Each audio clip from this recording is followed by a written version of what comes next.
नमस्कार साथियों, आप सभी का मेरे हिंदी साहित्य सिंधु चैनल में हार्दिक स्वागत है। आप सभी के सामने भारत की लोक कथाओं की एक श्रृंखला प्रस्तुत करने जा रही हूँ, जिसमें आज की कहानी है गुरु घंटाल। आशा है आपको यह कहानी पसंद आएगी। बहुत समय पहले की बात है। एक राजा था। राजा का नाम धर्मसेन। उसकी 4 रानियां थीं। एक रानी छत्राणी थी, दूसरी रानी ब्राह्मणी, तीसरी रानी वैश्य और चौथी रानी शूद्र थी। छत्राणी रानी के 3 पुत्र हुए। उनके नाम थे शंख, विक्रम और भर्तरी। बाकी 3 रानियों के भी एक एक पुत्र हुआ। ब्राह्मण रानी के लड़के का नाम रखा गया ब्रह्मजित, वैश्य रानी के पुत्र का नाम चंद्र और शूद्र रानी के पुत्र का नाम धन्वंतरी पड़ा।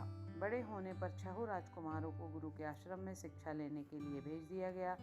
ब्रह्मजीत ज्ञान प्राप्त करके विद्वान बन गया। चंद्र ने व्यापार की बातें सीखी और व्यापारी बन गया। धन्वंतरी सबकी सेवा करना चाहता था, सो उसने वैद्य बनना स्वीकार किया। बाकी बचे शंख, विक्रम और भर्तरी। वे तीनों चूंकि छत्राणी रानी के पुत्र थे, इसलिए उन्होंने राजकाज की बातें सीखी। जब राजा धर्मसेन मरने लगे तो उन्होंने अपना राजपाट शंख को सौंपकर कहा, तुम इन सब भाइयों में सबसे बड़े हो, इसलिए तुम्ही को मैं राजा बना रहा हूँ। अपने छोटे भाइयों को बहुत प्यार करना और इन सबको खूब आदर मान से रखना। लेकिन शंख बड़ा दुष्ट निकला। राजा बनते ही उसने प्रजा को दुख देना शुरू कर दिया, जिसके पास जो अच्छी चीज देखता उसे तुरंत हथिया लेता। वह प्रजा से अन्याय पूर्वक धन वसूल करने में जरा भी न हिचकिचाता था। प्रजा उसके अत्याचारों से अत्यंत दुखी थी, मगर शंख था कि महल में बैठकर राज सुख भोगा करता। वह अपने 3 सौतेलों भाइयों को भी सताता ही था। दोनों सगो भाइयों के भी हमेशा पीछे पड़ा रहता। प्यार करने की कौन कहे, उल्टे विक्रम और भर्तरी को हमेशा डांटता फटकारता रहता। विक्रम अपने बड़े भाई के दुर्व्यवहार के कारण अत्यंत दुखी था। आखिर एक दिन वह चुपचाप महल से निकलकर वन की ओर चल दिया। वन में जाकर उसने एक कुटिया बना ली। मिट्टी से महादेव जी की उसने एक मूर्ति बनाई।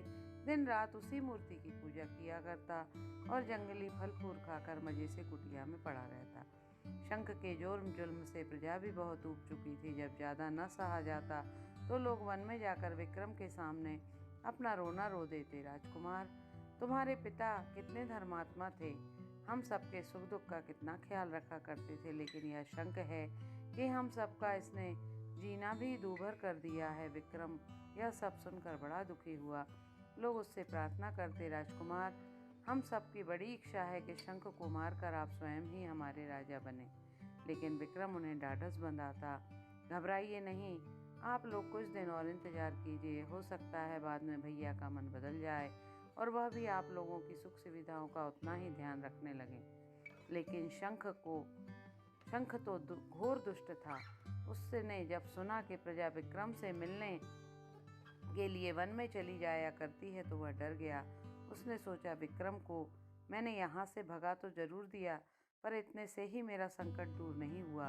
क्या पता उसके मन में राज्य की लालसा कभी जाग उठे और मुझ पर चढ़ाई करके वह मुझसे यह राज्य छीन ले।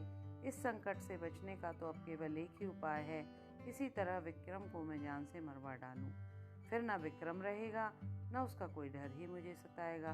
तब मैं निर्भय होकर राज्य करूंगा। आखिर उसने विक्रम को जान से मारने की ठान ली। विक्रम चूंकि बहुत ही वीर था, इसलिए उसे मारने के लिए उसका कोई भी सिपाही तैयार ना हुआ। तब शंख ने उसे छल से मारने की सोची। शंख दूसरों पर जादू टोने करना भी जानता था। उसने मंत्र पढ़कर महल के दरवाजे पर कोयले से 7 लकीरें खींच दी। अब जो भी भीतर आएगा उसे जादू की लकीरें लांघनी पड़ेंगी और जादू की लकीर लांघने वाला तुरंत पागल हो जाएगा। इसके बाद शंख ने एक थाल में खीरा मंगवाया। खीरे के पास ही उसने एक चाकू भी रख दिया। फिर उसने खीरे और चाकू पर भी वह जादू कर दिया।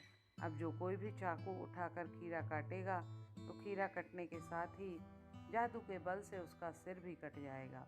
सारी तैयारियां करके शंख ने अपने मंत्री को बुलाया। उसे पूरी बात समझाकर शंख से कहा, अब तुम जाकर जंगल में से किसी तरह विक्रम को बुला लाओ। उससे कहना, राजा अपनी भूल पर सचमुच बहुत पछता रहे हैं।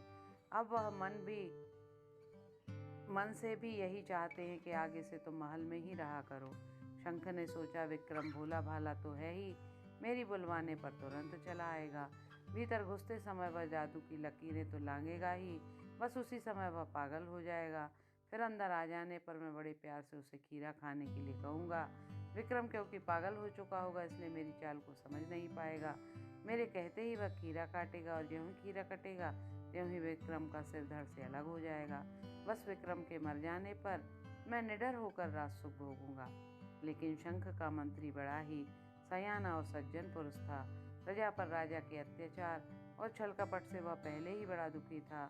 उसने जंगल में जाकर विक्रम को सारी बातें सच सच बता दी। फिर कहा, मैं चाहता हूँ तुम कहीं दूर देश में भाग जाओ, नहीं तो यह दुष्ट तुम्हें जरूर मार डालेगा। विक्रम अपने बड़े भाई के व्यवहार से दुखी होकर ही वन में आया था, लेकिन जब भी भैया छल कपट और नीचता भरी चाल खेलकर उसे फांसने मारने का षड्यंत्र कर रहे हैं, यह देखकर उसे भी गुस्सा आ गया। वह तड़क पर खड़ा हो गया, बोला, चलिए मैं अभी आपके साथ महल में चलता हूँ। मंत्री ने सुना तो चौंक पड़ा। उसने ताज्जुब से पूछा, यह क्या कह रहे हो विक्रम? क्या जानबूझकर मरना चाहते हो? नहीं, मरना नहीं, बल्कि मारना चाहता हूँ। क्या मतलब? मतलब एकदम साफ है, जब पाप का घड़ा भर जाता है तो वह फूटता ही है। भैया की दुष्टता से ऊबकर ही मैं महल छोड़कर वन में चला आया था, पर फिर भी उनकी दुष्टता नित्य प्रतिदिन बढ़ती ही जा रही है, यहाँ तक कि मुझे वह जान से ही मार डालना चाहते हैं। विक्रम गुस्से से कांपता हुआ बोला, मैं भी अब उन्हें नहीं छोड़ूंगा, उनकी सारी दुष्टता का मजा चखा कर ही दम लूंगा। चलिए। उधर महल में बैठा शंख बड़ी बेताबी से विक्रम के आने की राह देख रहा था। महल की खिड़की पर से उसने जब विक्रम को सामने रास्ते पर आते देखा तो खुश हो गया। लेकिन विक्रम तो शंख की चालाकी का पता चल ही चुका था। उसने जादू की लकीरों को नहीं लांघा, बल्कि बच बचाकर वह बगल के रास्ते से ही महल में घुसा। शंख ने अपनी पहली चाल बेकार हुई देखकर उसने सोचा, कोई बात नहीं, असली जादू तो खीरे और चाकू में है। उसने आगे बढ़कर झूठ मूठ का प्यार जताते हुए विक्रम से कहा, आओ भैया आओ, मैं तुम्हें बड़ा दुख दिया है, पर जब से तुम गए हो, विश्वास मानो, तभी से मुझे तुम्हारी बड़ी चिंता लगी रहती है। विक्रम तो जानता ही था कि शंख की ये सब बातें बनावटी हैं। वह बिना कुछ बोले चुपचाप बैठ गया। शंख ने बातें बनाते हुए कहा, मुझे तुम्हारे चले जाने के बाद सचमुच बड़ा पछतावा हुआ। अरे तुम इस तरह गुमसुम क्यों बैठे हो? लो खीरा खा लो, काट कर मुझे भी दो और तुम भी खाओ। आज बहुत दिनों बाद हम दोनों भाई एक साथ बैठकर खाएंगे। काटो काटो। और उसने खुद ही जादू के खीरे और चाकू वाला थाल उठाकर विक्रम के हाथ में पकड़ा दिया। हाथ में चाकू लेते ही विक्रम तड़प कर खड़ा हो गया, गरज कर बोला, होशियार हो जाओ शंख, अब मैं तुम्हारी दुष्टता की तुम्हें कड़ी से कड़ी सजा दूंगा। क्या? शंख ने घबरा कर पिछड़ते हुए कहा, यह क्या करते हो? विक्रम ने दांत पीस कर कहा, मैं तुम्हारी सारी चाल समझ चुका हूँ।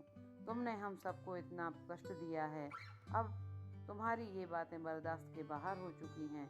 पिताजी जिस प्रजा को पुत्र की तरह प्यार दिया करते थे, उसे तुम कुत्ते की तरह दुत्कारते हो। प्रजा जिए चाहे मरे, तुम अपने महल में बैठकर राग रंग मनाया करते हो। मैं यहाँ यह सब छोड़कर चला गया था, फिर भी तुम मेरी जान ले लेने पर तुले हो। तुम्हारे पापों का घड़ा भर चुका है शंख, अब मरने के लिए तैयार हो जाओ। खबरदार। अपनी पोल पट्टी खोलते देखकर शंख घबरा गया। वह जान बचाकर भागना ही चाहता था कि विक्रम ने झपट कर उसे दबोच लिया। दूसरे ही क्षण चाकू लपलपाया और शंख की छाती में धंस गया।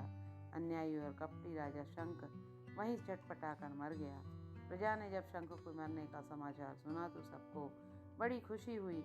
विक्रम ने जय जयकार से आकाश गूंज उठा। विक्रम की स्तुति में कहे गए तरह तरह के प्रशंसात्मक वाक्य सुनाई पड़ने लगे। अन्यायी राजा को मारकर विक्रम ने प्रजा को दुख से छुटकारा दिलाया है। विक्रम सचमुच विक्रम है, वीर है। वीरता में विक्रम सूर्य की तरह तेजस्वी है। हाँ, विक्रम तो विक्रम यानी वीरता का सूर्य है। विक्रम का आदित्य यानी सूर्य है। हाँ, यह विक्रमादित्य है। विक्रमादित्य की जय, विक्रमादित्य की जय।